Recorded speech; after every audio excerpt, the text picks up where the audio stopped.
Good morning friends, स्वागत आहे तुमचं आजच्या प्री मार्केट रिपोर्टमध्ये. तर मग चला सुरुवात करूयात आजच्या या प्री मार्केट रिपोर्टला आणि जाणून घेऊयात की आज आपल्या स्टॉक मार्केटमध्ये काय होऊ शकतं ते. त्याआधी तुम्ही जर चॅनलवर नवीन असाल तर चॅनलला सबस्क्राईब करायला विसरू नका आणि डिस्क्रिप्शनमध्ये लिंक आहे त्यावर क्लिक करून आपले डीमॅट अकाउंट देखील ओपन करायला विसरू नका. तर मग चला सुरुवात करूयात आजच्या भागाला. मित्रांनो, काल मार्केट पॉझिटिव्ह राहणार होतं हे मी तुम्हाला सांगितलं होतं, परंतु एवढी मोठी रॅली येईल याच्याबद्दल बिलकुल आपण काय म्हणू शकतो की अंदाज नव्हता. आता हे सगळं का झालं आहे, कसं झालं आहे ते आपण जाणून घेऊयात आणि पुढे काय होऊ शकतं तेही पाहूयात. तर आता मार्केटनं म्हणजे निफ्टीनं अचानक एवढा मोठा मुवमेंट दाखवलेला आहे. ओके, परंतु इथनं पुढं खरंच एवढं मुवमेंट पुन्हा येईल का? तर तसं कधीही होत नसतं, हे लक्षात घ्या. मार्केट नेहमी हायर बायसमध्ये जेव्हा ब्रेकआउट देतं तेव्हा कन्सॉलिडेट करतं आणि त्यानंतर नेक्स्ट ट्रिगरचा वेट करत असतं आणि मग हळूहळू मार्केट वर जातं, एवढं मात्र लक्षात ठेवा. आता काल मेनली ब्रेकआउट होण्यामागे 2-3 रिझन्स होते. एकतर सगळ्यात पहिलं रिझन इंडिया पाकिस्तानचं जे वॉर आहे ते सीज झालेलं आहे, ती गुड न्यूज होतीच. प्लस दुसरं म्हणजे चायना आणि US यांचे जे ट्रेड डील आहे तर ते सक्सेस झालेलं आहे. ओके, आणि मेनली दुपारी 12:30 वाजेपर्यंत आहे ना मार्केट 24,800च्या आसपास गेलं होतं आणि 24,800ला रेजिस्टन्स होता, त्यामुळे तिथं रेजिस्टन्स घेणं मार्केट पॉसिबल होतं आणि तिथे थांबलंही होतं. बराच वेळ मार्केट 24,800च्या आसपास ट्रेडही करत होतं, म्हणजेच तिथनं खाली यायची तयारी चालली होती. परंतु न्यूज आली की चायना US जे आहे तर ते चायनावरचे जे टॅरिफ आहेत ते कमी करून अगदी 10%वर आणणार आहे. त्यानंतर मार्केट पुन्हा एकदा वर गेलं आणि एक चांगल्यापैकी रॅली आपल्याला काल पाहायला मिळाली. त्यानंतर दुपारी पुन्हा एक न्यूज आली, ती म्हणजे की रशिया आणि युक्रेन हे युद्ध थांबवून चर्चेसाठी तयार झालेले आहेत. त्यामुळे सगळ्या गुड न्यूज एकाच दिवशी एकाच वेळी आल्यामुळे मार्केटनं फुल रॅली केलेली आहे. आता जर आपण पाहिलं की रात्री US मार्केटमध्ये काय झालं आहे, तर रात्री US मार्केट पुन्हा एकदा एक चांगल्यापैकी रॅली आपल्याला दाखवून बंद झालेलं आहे. परंतु USचे जे फ्युचर्स आहेत ते जर आत्ता आपण पाहिले तर ते थोडेसे प्रॉफिट बुकिंगमध्ये येताना आपल्याला दिसत आहेत, की which is very normal. Okay, त्यामुळे काळजी करण्यासारखं कुठलंही कारण नाही आहे. आता येऊयात आपल्या मार्केटकडे. आपल्या मार्केटमध्ये एवढी रॅली झालेली आहे, परंतु जर तुम्ही FIS DISचा डेटा पाहिला तर तो आपल्यासाठी थोडासा शॉकिंग आहे. ते म्हणजे असं की FISनं 1200 कोटींच्या आसपास बाईंग केलं आहे आणि DISनं 1400 कोटींच्या आसपास बाईंग केलं आहे. परंतु जेवढी मोठी रॅली मार्केटने दिलेली आहे तर त्याच्या अगेन्स्ट ही अमाऊंट खूप छोटी आहे. म्हणजेच काय की मग खरेदी केली कोणी, बाईंग केलं कोणी?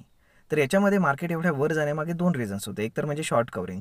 परंतु शॉर्ट कवरिंग जरी आपण म्हटलं ना तरी मार्केट 24,600 ते 700च्या आसपास जाऊन थांबायला पाहिजे होतं, कारण ज्या लोकांनी शॉर्ट केलेले आहेत म्हणजे 24,000 पासून ते अगदी 24,500 पर्यंत, तर ते लोक शॉर्ट कवर करत गेले. ओके, त्यामुळे मार्केट 24,500 ते 600 पर्यंत आरामात गेलेलं आहे. परंतु तिथनं पुढे जे 300-400 पॉईंटची जी रॅली आली तर त्याच्यामध्ये मेनली बाईंग झाले. मग ते बाईंग केलं कोणी?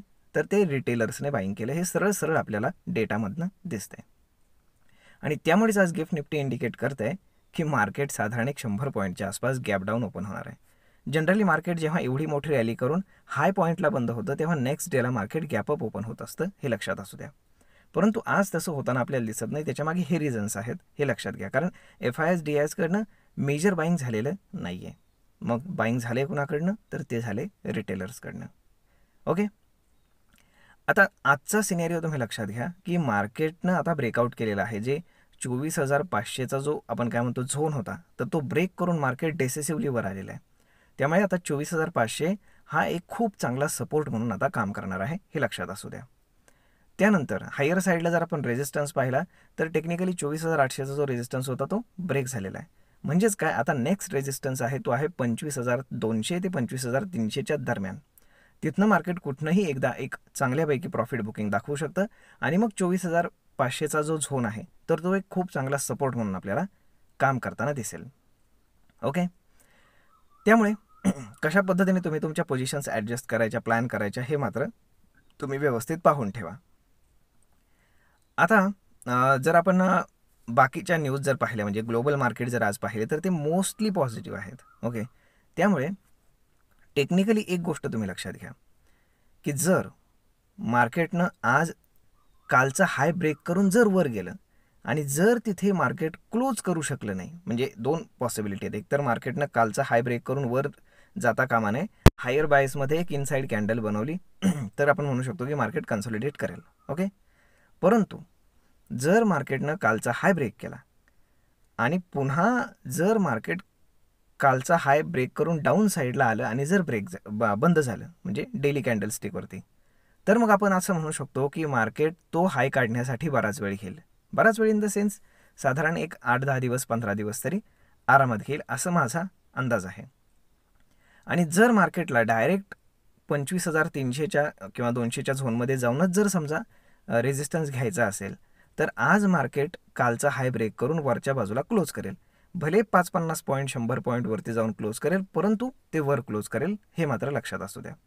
त्यामुळे आज FISDIचा डेटा खूप महत्त्वाचा ठरणार आहे की ते किती बाईंग करतात की सेलिंग करतात, काय करतात हे पाहावं लागणार आहे.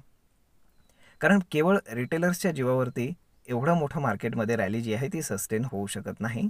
त्यासाठी बाकीच्यांचीही गरज खूप महत्त्वाची आहे. आता जर आपण पाहिलं तर फोकसमध्ये राहणार आहेत ते IT स्टॉक्स. कारण साहजिकच आहे की IT स्टॉक्स बरेच म्हणजे आपण काय म्हणतो की त्यांची पिटाई झालेली आहे. परंतु आता US कडनं चांगल्या चांगल्या गुड न्यूज यायला लागल्यात. त्यामुळे जे काही फार्मा स्टॉक्स आहेत ते थोडेसे आणि IT स्टॉक्स मेजरली, तर याच्यावरती आपल्याला लक्ष ठेवायला बिलकुल हरकत नाही आहे.